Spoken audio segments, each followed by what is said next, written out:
Hello friends, very very good morning. আমি পাপিয়া।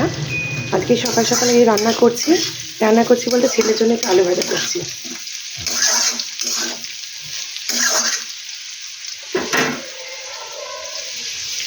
এখনও রান্না হয়নি, আলুটা ভাজছি যেহেতু দুপুরে লাঞ্চে মানে ভাতের সাথে একটু আলু ভাজা না হলে আমার ছেলে খায় না, তো আলুটা ভেজে রাখছি, এরপরে রান্না করব।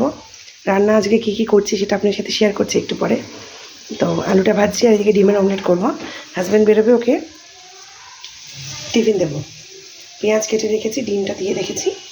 আলু ভাজাটা হয়ে গেলে হাজব্যান্ডকে টিফিন দেবো। একটু ভাবছি রুটি করে নেব, হাজব্যান্ডকে রুটি করে আলু ভাজা করে ডিম ভাজা করে টিফিন দিয়ে দেবো। আর শাশুড়ি মা আজকে একটু বেরোবে, তো উনি ভাত খেয়ে যাবে। আর ওনাকে একটু ভাবছি আজকে ওই রাইস করে দেবো, ওই কারি পাতা দিয়ে সর্ষে ফোড়ন দিয়ে।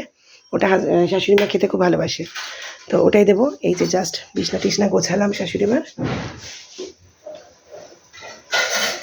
তো একটু পরে আসছি, ফাইনালি কী কী রান্না করলাম সেটা শেয়ার করছি। Again very very good morning সবাইকে। কেমন আছেন? আশা করি ভালো আছেন, আমরাও ভালো আছি।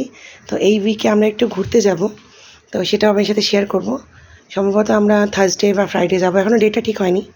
তো কোথায় যাচ্ছি সেটাও সঙ্গে থাকুন, শেয়ার করব। টাটা সবাইকে। আসছি এবার কী কী লাঞ্চ রান্না করলাম, রেডি করলাম সেটা শেয়ার করছি। টাটা।